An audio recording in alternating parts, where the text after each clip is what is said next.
Being in a business together with your partner is pretty challenging. It often overpowers all other areas of your lives. If one of us is stressful, we cannot communicate our issues properly.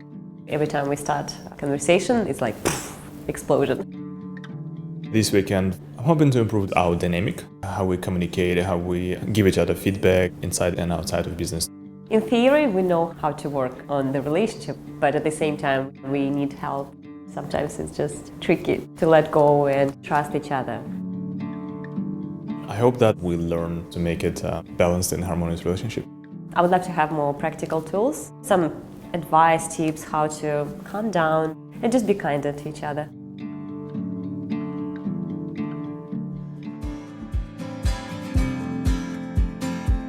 This weekend has been amazing, full of really useful techniques.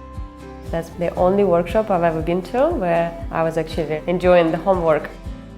As cliche as it might sound, communication is the key, and having perspective can change the whole picture.